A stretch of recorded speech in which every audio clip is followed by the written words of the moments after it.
নমস্কার বন্ধুরা, ঘরগিনি অলরাউন্ডার চ্যানেলে সকলকেই স্বাগত। আজকে আমি নিয়ে এসেছি সজনের ডাঁটার একটা রেসিপি। সজনের ডাঁটা খাওয়া খুবই ভালো, আমাদের শরীরের জন্য খুবই উপকারী।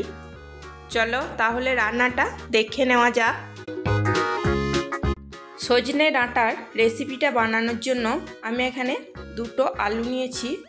আলু দুটোকে আমি দেখো লম্বা লম্বা করে কেটে নিয়েছি।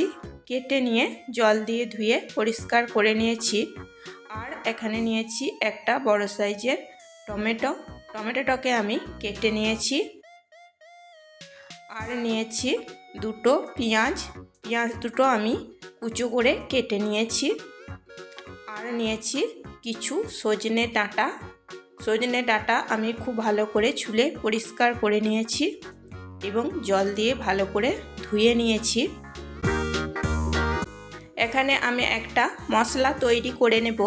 তার জন্য এখানে নিয়েছি 1 চামচ কালো সর্ষে আর 2 চামচ পোস্ত আর 4টে কাঁচা লঙ্কা। তোমরা এখানে কালো সর্ষের বদলে সাদা সর্ষেও নিতে পারো। আমি এখন এটাকে মিক্সিতে একটা ফাইন পেস্ট তৈরি করে নেব।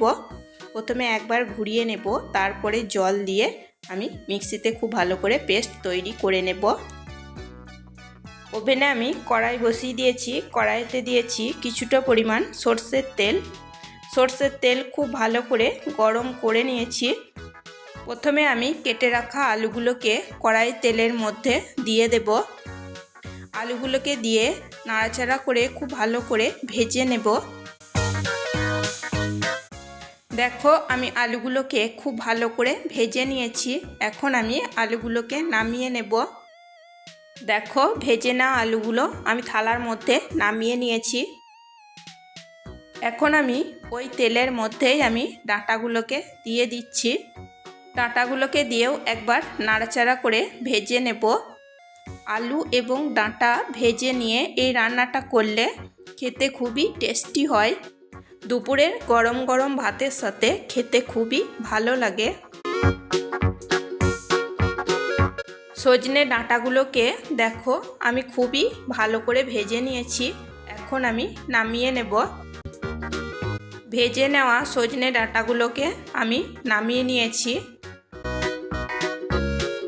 কড়াইয়ের বাকি তেলটার মধ্যেই আমার রান্নাটা হয়ে যাবে। এখানে আর কোনো রকম তেল দেব না। দেখো ফোড়নের জন্য দিয়ে দিচ্ছি 1/2 চা চামচ কালো জিরে, 2টো তেজপাতা আর 2টো শুকনো লঙ্কা, তেজপাতা এবং কালো জিরে একটু নাড়াচাড়া করে ভেজে নেব। ভেজে নেওয়ার পর এখন আমি দিয়ে দিচ্ছি পেঁয়াজ কুচো। যে পেঁয়াজ দুটো আমি কুচো করে রেখেছিলাম সেটা দিয়ে দিয়েছি। পেঁয়াজও আমি নাড়াচাড়া করে খুব ভালো করে ভেজে নেব। পেঁয়াজও আমি খুব ভালো করে ভেজে নিয়েছি। এখন আমি দিয়ে দিচ্ছি টমেটো দিয়েও আমি নাড়াচাড়া করে নেব। টমেটো দেওয়ার পর আমি একটু লবণ দিয়ে দিচ্ছি, তাহলে টমেটো খুব তাড়াতাড়ি নরম হয়ে যাবে। দেখো টমেটো আমি খুব ভালো করে কষিয়ে নিয়েছি। দেখো অনেকটা নরম হয়ে গেছে এবং গলেও গেছে। এখন আমি সর্ষে, পোস্ত এবং কাঁচা লঙ্কা যেটা আমি বেটে রেখেছিলাম সেটা দিয়ে দিয়েছি। মশলার বাটিটা ধুয়েই আমি অল্প পরিমাণ জল দিয়ে দিচ্ছি। 1 চামচ হলুদ দিয়ে দিচ্ছি। এখন আমি মিডিয়াম টু লো ফ্লেমে মশলাটা খুব ভালো করে কষিয়ে নেব। যে কোনো রান্নাতেই মশলাটা যদি খুব ভালো করে কষিয়ে নিয়ে রান্নাটা করি তাহলে কিন্তু রান্নার স্বাদটা খুবই ভালো হয়।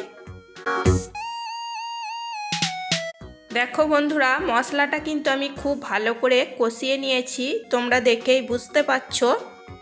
এখন আমি ভেজে রাখা সজনে ডাঁটা এবং আলু দিয়ে দেব।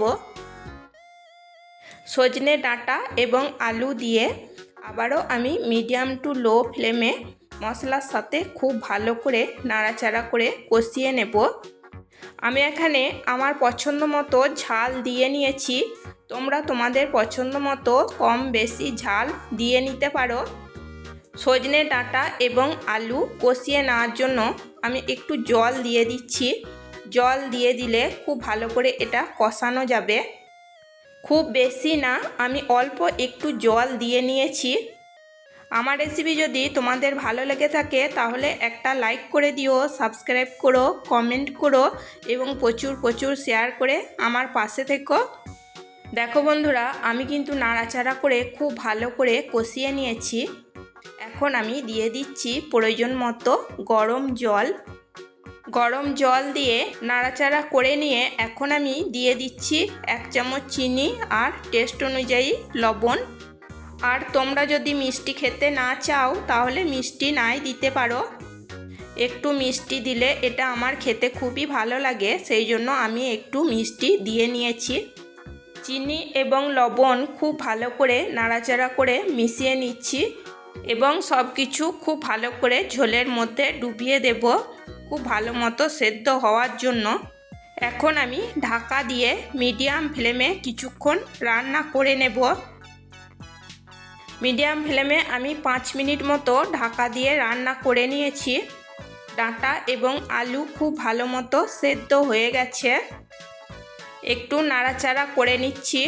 এই রান্নাটা খুব বেশি ঝোল থাকবে না, অল্প একটু ঝোল রাখবো আমি। ব্যাস তৈরি হয়ে গেছে সজনে ডাঁটা এবং আলু দিয়ে চচ্চড়ি। এটা গরম ভাতের সাথে খেতে খুবই ভালো লাগে। এখন আমি গ্যাস অফ করে 5 মিনিট ঢাকা দিয়ে রেখে দেব স্ট্যান্ডিং টাইমের জন্য। দেখো বন্ধুরা, আমি কিছুটা প্লেটে নিয়ে নিয়েছি পরিবেশন করার জন্য। আজকের মতো এই পর্যন্তই, আবার আসবো অন্য কোনো নতুন রেসিপি নিয়ে। সবাই সুস্থ থাকবে, ভালো থাকবে। চলো টাটা, বাই।